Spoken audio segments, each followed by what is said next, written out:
Got it. So welcome. Today I'm going to talk about 9 rules for elegant Rust library APIs. And these are things that I learned when porting what I think of as a nice Python library to being a Rust library. I'll eventually get to the rules, but there's several screens of introduction and definitions. So by way of introduction, 11 years ago, Microsoft Research open sourced FastLim, which is a genomic statistics tool.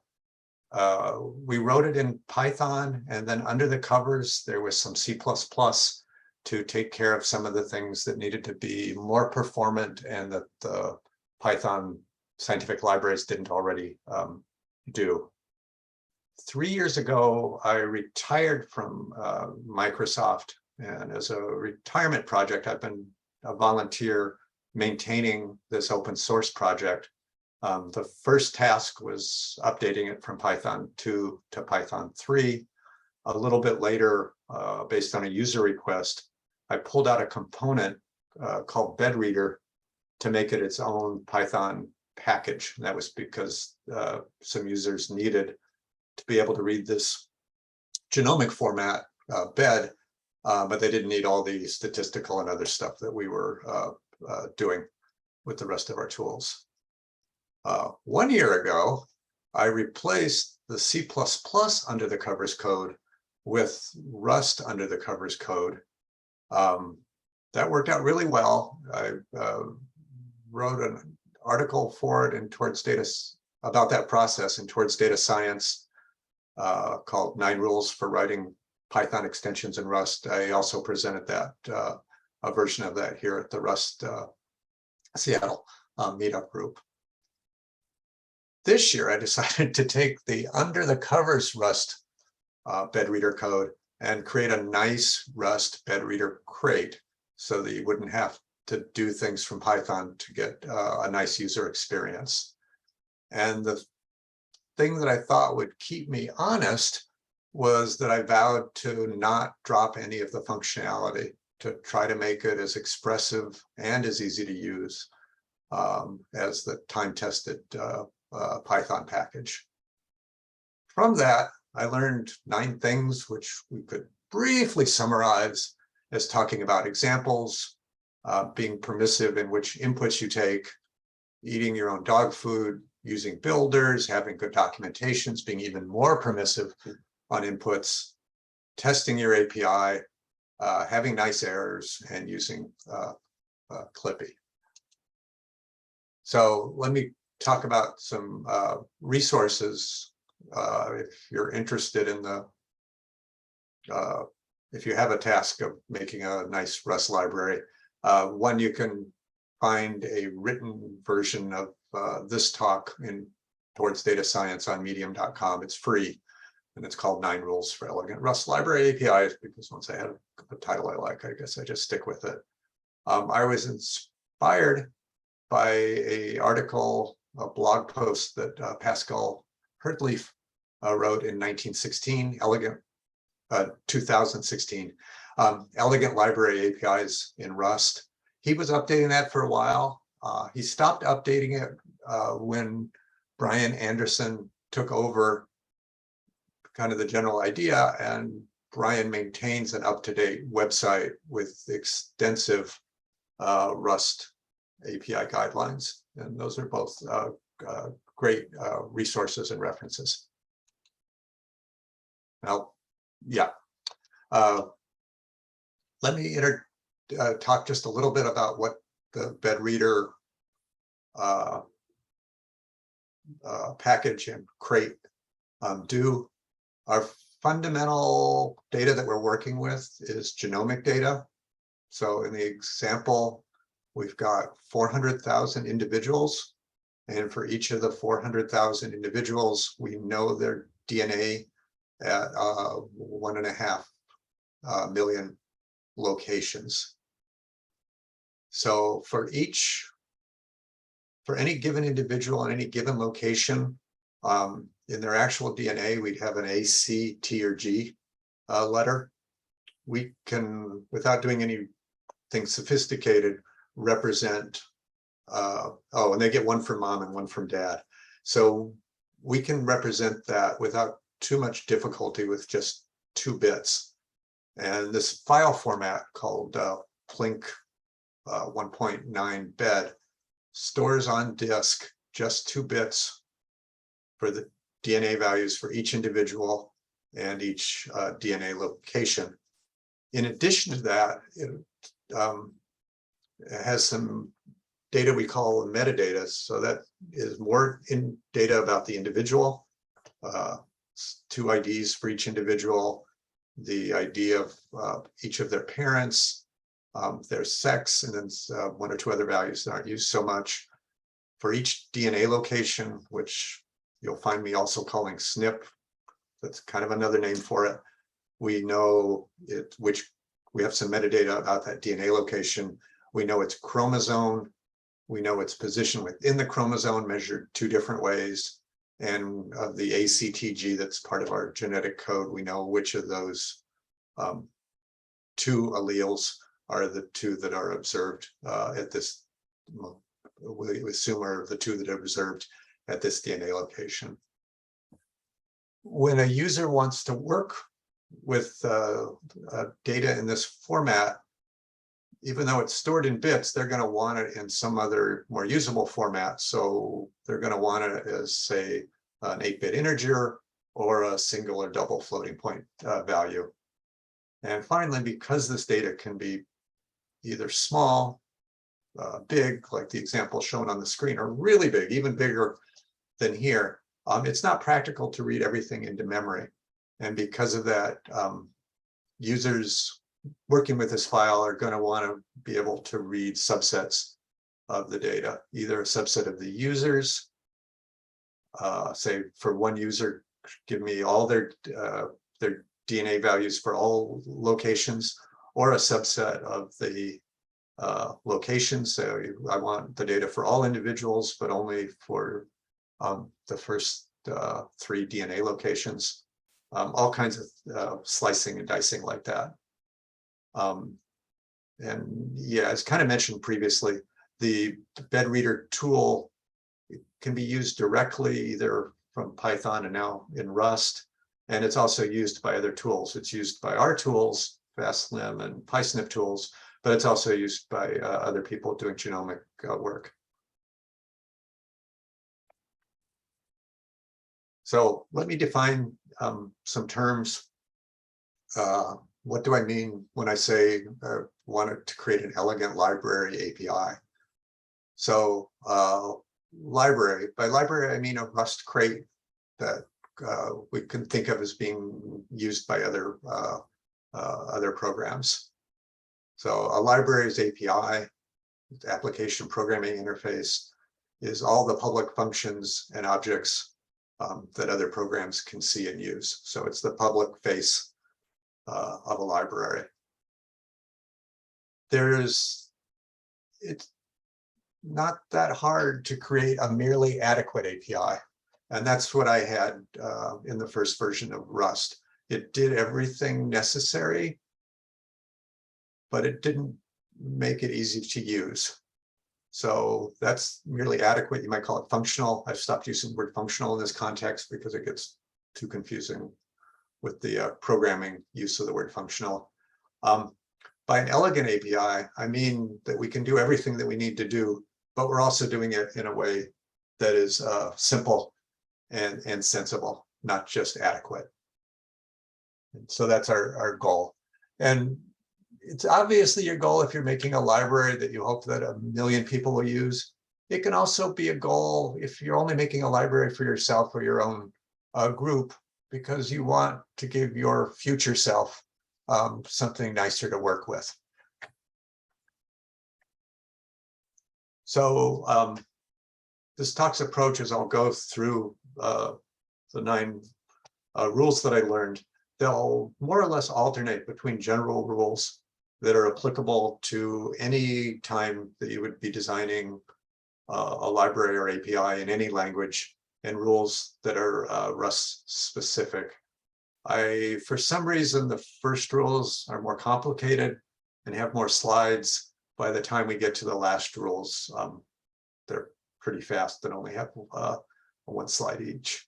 So if things seem to be going slow, know that they'll accelerate as we get farther into it.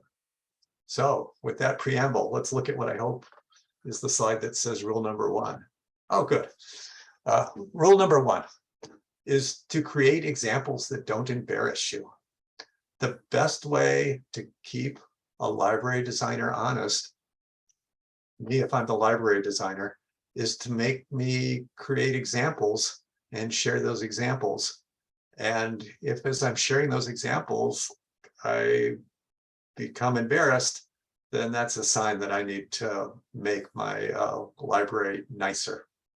So the README file for both the crate and the Python package has 3 tasks, 3 examples with the code to do them. So let's look at the first task and we'll see how the nice Python API solved it, how the merely adequate Rust API solved it, and then how what I would like to think of as the elegant Rust API solved it. So the task is to read all the genomic data from a file. And if we do that in Python, we'll call the openBed function on our file, and we'll get a bed object, and then we'll say bed.read. And this will give us a NumPy array of the values. There'll be 0, 1, 2, or missing is the nature of these values. And we're done. So 2 lines, we got all our data. And it's all set to do whatever the user wants to do with it, maybe some matrix operations. The original merely adequate Rust API had, you could do this in only one statement. You just had a read function. You'd give it the name of the file. You'd give it true for some reason. And then you'd say that you wanted a floating, you'd say floating point 64, not a number. And what that last thing is, was it's telling you how to represent any missing data values. And because this is Rust, then a read might fail. That returns an error. So there's a question mark there at the end to pass any error up. So that looks great, right? It's better than the Python. After I did all this work to make the Rust nicer, the Rust is 2 lines. We open, the elegant Rust is 2 lines. We open the file, and create a bed object, and then we use this builder thing. We say read options builder. We call F64 method on it, and then we read the bed object that we opened before. So if we just look at these 3, you could make an argument that the adequate API was the best API. It's only half as long for the user to use. And the only downside is it's got these kind of weird inputs, true, that might be hard for the user to keep track of what they mean. But let's keep going on rule number 1 and look at the 3rd example from the README file. So here's the 3rd example. Given a data file, list the first 5 IDs of the first 5 individuals, list the first 5 IDs of the first 5 SNPs or DNA locations, list every unique chromosome that appears in this data, and then finally read every genomic value for that's within chromosome 5. So if we look at the Python README, it gives this sample code. It says open the bed file and create an object called bed3. And then this bed3 object apparently has a property or something called IID. That's an array of, it's a NumPy array, so kind of a scientific array of strings that give the ID of the user. And we get to use the standard Python notation of :5 to get the first 5 elements of an array. And that's just what a Python user would expect. Similarly, to get the first 5 DNA location IDs, we say .sid and :5, and we're set. To find all the unique chromosome values, it's similar. We say .chromosome to get an array of all the chromosome values. These will be strings like 1, 2, 3, X, Y, things like that. Python has a method in the NumPy package called unique. If we put an array into there, it'll efficiently find the unique values in an array and return the unique DNA values, maybe 1, 2, 3, up to 22 X and Y. And then finally, to read the genomic data at chromosome 5, we take the same read method that we saw before, but now we add an optional parameter called index. Into index, we pass a 2-dimensional slicer. The first dimension, we say colon. That means read everything, so read all individuals. The second dimension, we say read all the SNP values, all the DNA locations where the chromosome value is exactly equal to 5. And this is something that Python users will find familiar. It's the way that other scientific users of Python do things. So let's move next and look at the merely adequate Rust API. And this is where I got embarrassed. You can see this is, I think, 52 lines long, trying to replicate the 5 or 6 lines that I had in Python. And you can imagine typing a README and saying, please use my new library. It's wonderful. If you want to do this very sensible thing, all you have to do is type in these 52 easy lines of code. So obviously, when I saw how hard it was to do something which should be simple, it was a strong motivation to make a Rust API that was nicer to use. And here's how the Rust API solves the problem. We open the bed file, we get a bed object. It also has an IID property. In this case, in both cases, actually, in both the Python and the Rust, this metadata information, user IDs and DNA IDs are read lazily, which means they might fail. In the Python case, you can't tell, but it could throw an exception when you try to do that if, say, that information was missing from the file. In Rust, we put a question mark there because we know it can have a result that might be an error. So that'll give us a Rust ND array, which is a kind of a Rust's version of scientific arrays. And then to get the first 5 elements of a Rust ND array, we say .slice, and then we use the S macro .5. And it's not quite as pretty as the Python, but again, it's what a Rust scientific programmer would be used to. Working with the DNA locations is very similar. And then to get the unique chromosomes, we take the .chromosome property, we make sure we've read it, we check that it read okay. We turn it into an iterator, and then we collect it into a hash set. As far as I know, Rust doesn't have a built-in unique function or method. So we do it this way. This isn't too bad. Rust programmers should be familiar with this idiom for finding the unique values in something that's iterable. We could, of course, define our own unique, but at least so far, no one has thought it was an important enough function that it deserved its a function in kind of one of the big Rust libraries.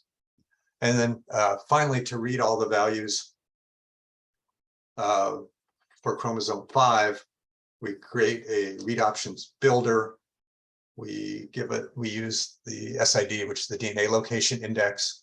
We say we want the chromosome values, and we run that through map and find the elements that are exactly equal to 5. Tell it that we want a floating point 64 back, and we could just build the builder, but if we don't want to build the builder, we can directly read from the bed. And so the Rust API is more or less the same as the nice Python API. And this is an example that I'm no longer embarrassed to put in the README file.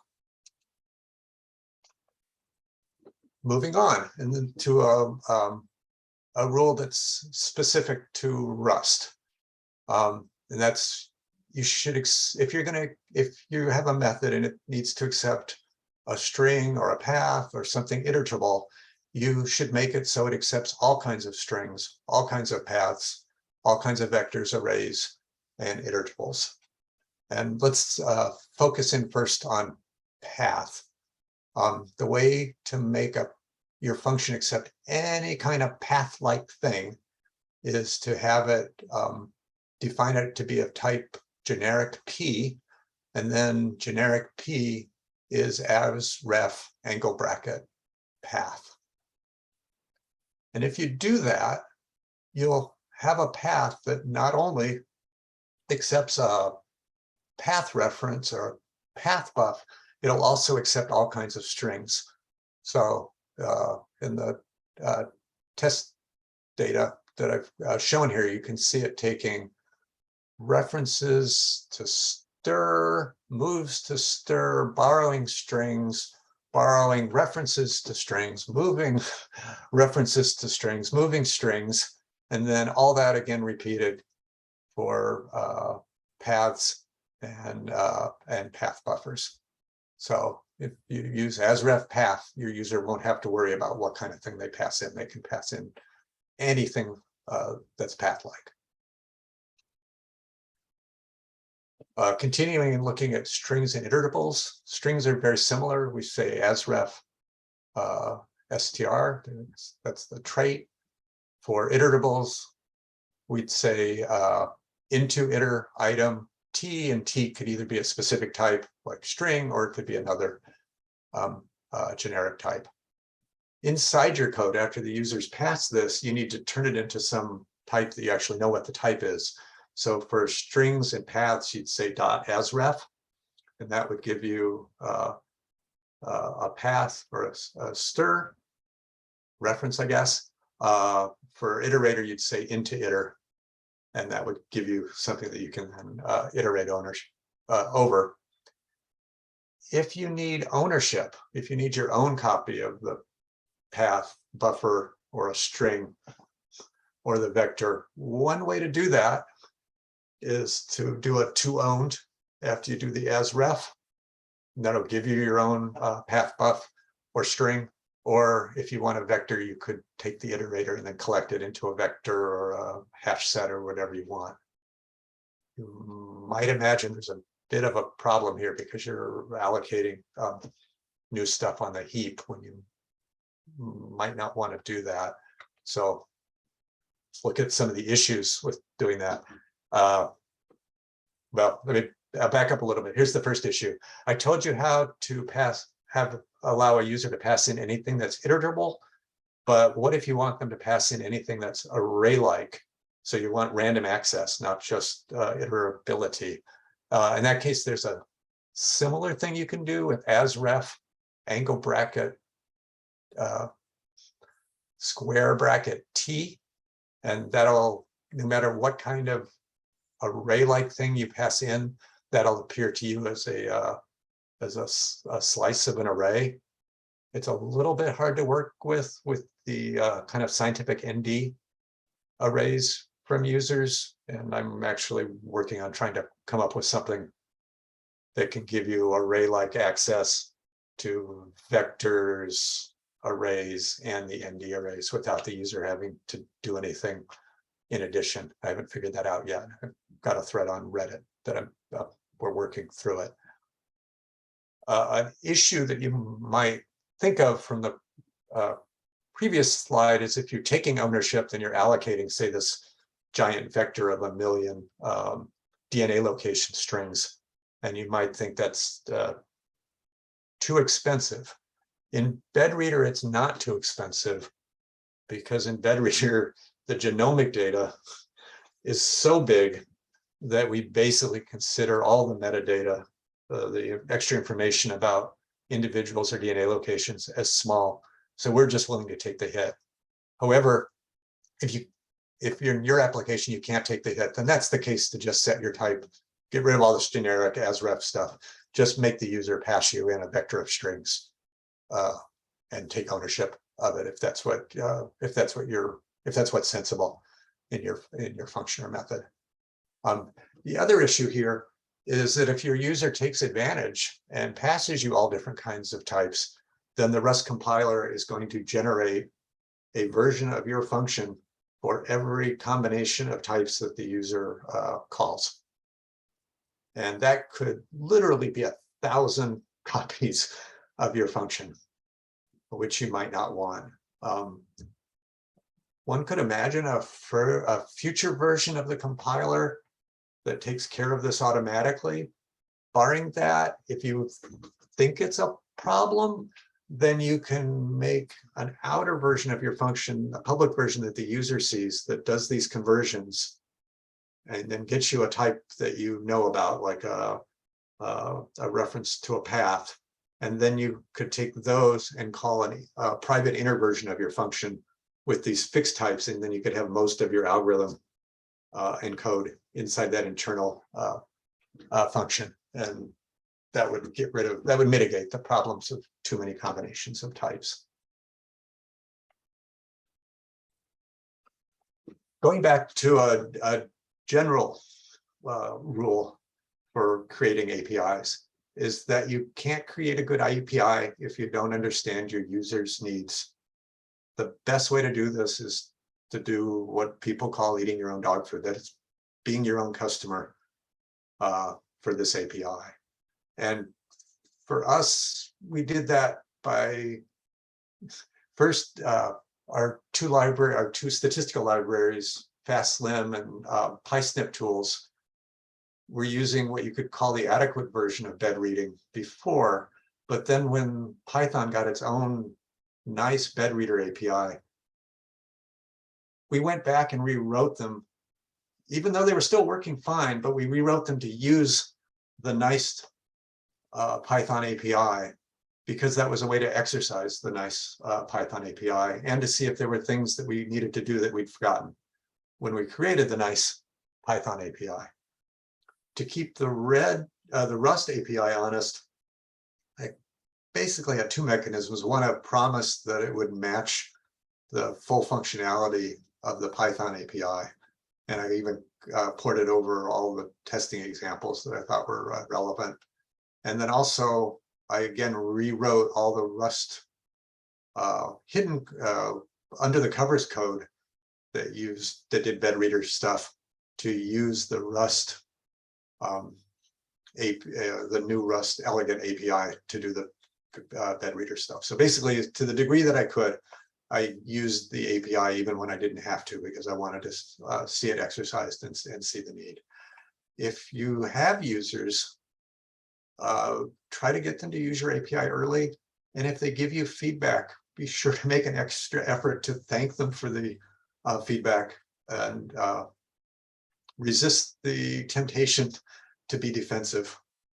They said that you shouldn't, I mean, you don't have to take all their advice, but you should always be thankful for any feedback and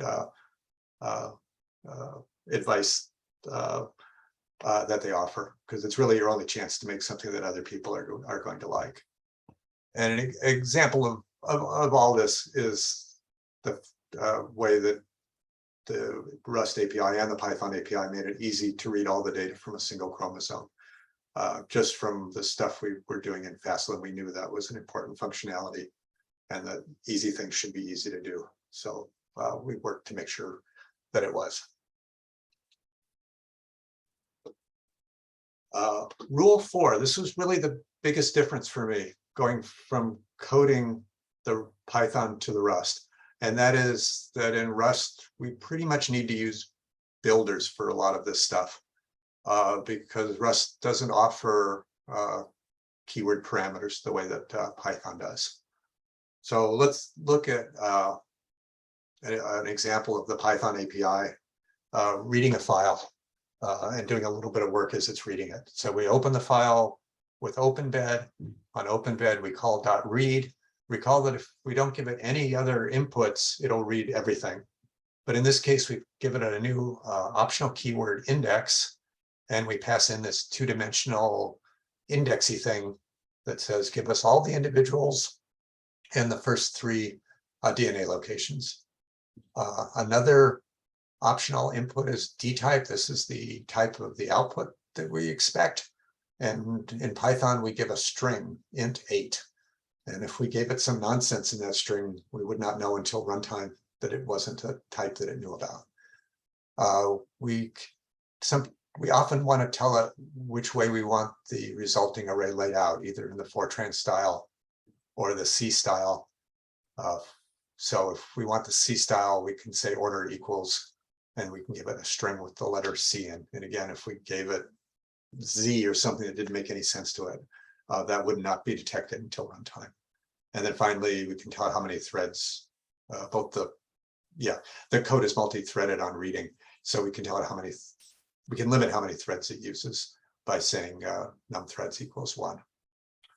So in Rust, it's almost the same, except instead of using keyword parameters, we're using a builder, in this case called read options. So read options builder, we say our DNA, the way we index into the DNA is to say we want the first three things. We say we want the output type to be I8. We say we want the format to be C, number of threads 1. There's this thing in the Python that was a little mixed up where we said count A1 equal false. Now we can just say the opposite of count A1, which is count A2. And then we can read from the bed. Comparing these two, in Python, we have one index keyword that you have to give 2 dimensions to. Python, scientific Python programmers are used to working that way. In Rust, it's less common, so and it's not easy to have a 2-dimensional index. So we have 2 1-dimensional indexes. I think it's fine because we're often wanting to use the default in 1 dimension anyway. Our dtypes in Rust are methods, and they'll be checked by the compiler. So if we said I8 and F32, we'd get an error. The order, we can say we want F for Fortran, C for C, or we can say is F, and with another parameter, true, false. So that's nice, and the compiler will check that we're only doing those 2 possibilities. We can give our threads much the same way. And on count A1, we can say we want A1, we can say we want A2 counted, or we can say is A1 counted, and give it true, false. So it's with builders, we can match what we can do with keyword parameters. And because we're using Rust, we're getting a lot of nice compile time checks with that we don't get in Python. Rule 5. This is, again, a general thing, no matter what language you're using. It's really important, I feel, that the person who designs the library, the API, should be the person writing the documentation for it. It's the only way that I've found to keep the design honest. And let me give one example. In the design of the Rust API, there is a metadata object that represented in memory all the metadata from individuals and from DNA locations, but it was only supported in on some of the objects and not on others. I supported it on the ones where it was really, really needed and left it out of the ones where it didn't seem as pressing. And then I started writing the documentation, and I had to explain when you would be able to access one of these metadata objects and use it, and when you wouldn't. And my explanations kept getting longer and longer. And then I just decided that it wasn't worth trying to explain this weirdness. And I just went back to the API and I added full support for metadata every possible place that you'd want to use it. And now I don't have to explain why you can't use it in some places. I'm going to continue talking about writing good documentation. Here's some specific tips specific to Rust on writing good documentation. One, use RustDoc, the standard Rust documentation tool. Next, I think you should document virtually every public thing, every object, every method, every enum, every function that the user sees. The way to get yourself motivated to do that is to add this warn missing docs line at the top of your code, and that'll give you a warning for everything that you forgot to document. Moreover, I believe that every little thing that you document should pretty much have an example of its use. Two reasons. One, think of it from the user's point of view. If they've looked up this function and they don't have an example of how to use it, then they're going to have trouble using it. But the other reason is if you say, well, I don't want to give an example for this function because it's too hard for me to set up a little example that uses it. The fact that it's too hard to set up a little example that uses it shows that your API needs some more function that makes it easier to set up little examples, because those little things, being able to set up things easily is exactly what users want. So you should still, so just put examples in almost everything. Your example, and if you can put sample code in comments in Rust, and those comments can become part of your tests. And the way you run those tests is by saying cargo test. So that's very nice. Those doc tests should not panic. They should return errors, results with possible errors. And if you do that, it not only makes your code a little simpler because you don't have so many unwraps, but it also motivates you to get your error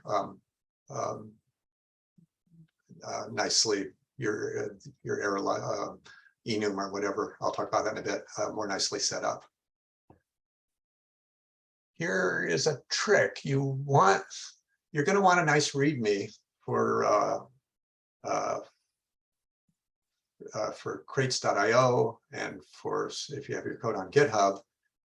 So nice README that shows the user why they want to, what your crate's about and how to use it. You also want a nice introduction to your documentation. With this line, doc include string README, you can make your README the first section of your documentation. And I think this is great. Same three examples in same three places, same test code, and you only have to write it once, and it gives you every motivation to make it readable. Which gets us to the last tip. Your documentation isn't done just because you've written something on every public method and gotten an example on almost all of them. That's only your first draft. You need to read it and reread it, edit it, and go back and just make sure it reads sensibly, that a user looking at this for the first time will have a good experience. And a way to pop up to pull out your documentation, format it, and then have it pop up in a browser is this cargo doc node depends open. Oh, and if you want to see what I think is good documentation, because I wrote it, you can go to docs.rs bed reader here. Okay, rule 5, accept all types of types. So we saw a few rules back how you could accept all types of string-like things, or all types of array-like things, or all types of path-like things, or iterable things. What if you want an input that can accept almost all those things without the user having to do it? Like almost any types all going into one input. Here's how you can do that. First, let me give a reason why, and I think you'll know from the previous examples. When we specify which individual or DNA location SNP we want to read from, it's very sensible that we might just want to give a number. We want to read the user at index number 1.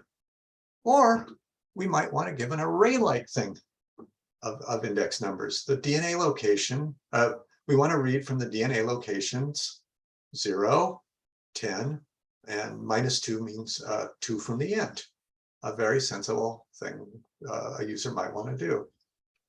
Or we might want to read indexes specified either by a Rust range or a Rust ND array slice.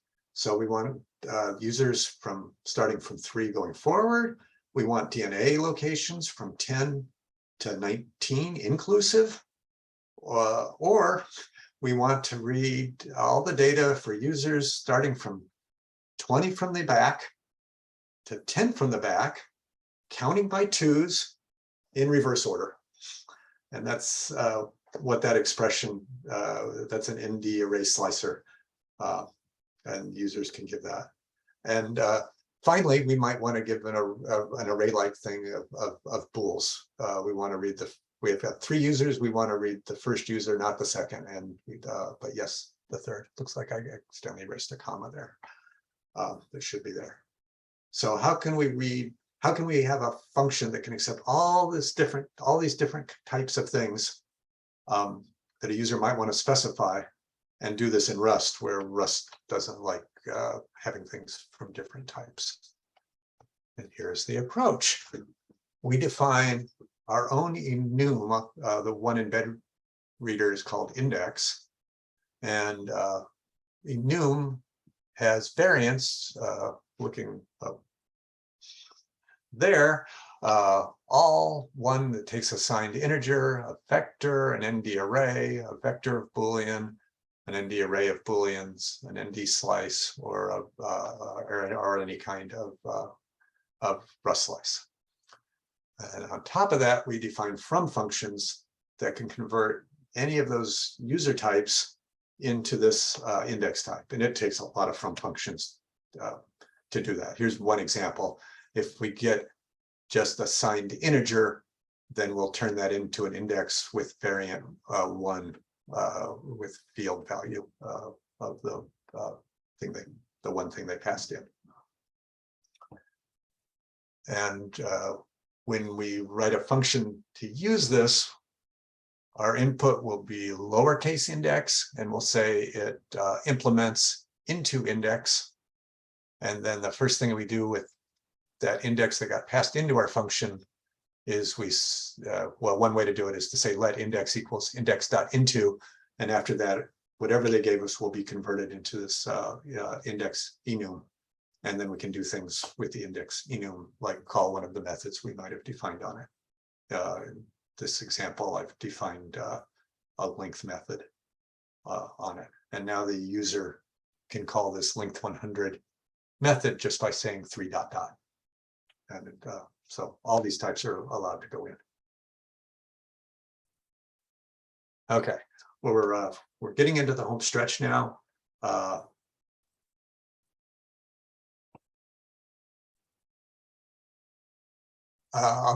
Let's see. I can read the question. Did I hear correctly that read options builder checks at compile time against conflicting options? Curious about good ways to do the runtime stuff now. So yes and no. It will find conflicts between the methods that specify a type, because when it turns into code that tries to specify multiple types. In fact, if the resulting thing is typed, you don't even need to specify a type. The compiler will figure it out. On other things, though, you can give conflicting inputs, and it won't find them out until runtime. There are other builder tools besides Derive Builder that tries to catch more things at compile time, but I didn't find them as flexible as I needed Derive Builder to get all the flexibility I needed. So in summary, the builders can catch some things at runtime much more than Python could, but they can't catch, if you use Derive Builder, it's not going to catch every possible thing that you could imagine being caught. Okay, rule 7, write API test. The normal tests, unit tests, I guess, that we do in Rust might be under our source folder, and they have access to all the internals of our library. To test your API, you need a folder outside your source folder, say a tests folder parallel to it, and some code in that, say test_api.rs.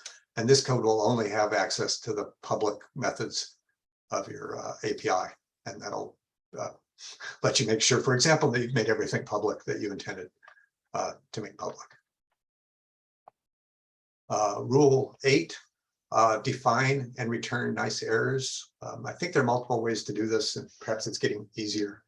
The way I did it with bedreader was to use this error crate. I have one enum called bed error, and it is a list. It has variants for every original error that the library generates. And on top of that, I've got enum bed error plus, and it's an enum that represents every error that any call to any function in the library can return. So one of its variants is bed error, but it also has a variant for IO error, and I don't know, all the other libraries and crates that I'm using that wraps up their errors in a variant. The last rule is really simple. Use Clippy. Clippy is the thing that's tougher than the compiler on your code. If you use Clippy, it'll remind you that, say, your public enums should have names that are capitalized. And it'll just tell you if you do it wrong. It'll remind you where you should have underscores and not use camel case. So a lot of the API specific rules you can get without having to work too hard if you just ask Clippy to review your code. So in summary, this is the last slide. Rust is an elegant, Rust is good for creating elegant library APIs. By doing it, we get the speed and all the other nice things about Rust, but speed relative to Python. And we can still get the elegance of Python in an API. The minus is this library code was much harder to write than Python. But if you follow the rules that I learned, hopefully it won't be as hard as it would have been. And there's a reason to do this hard work. You're doing this hard work so your users don't have to, and that makes it worthwhile. So thank you. That's the end of the talk.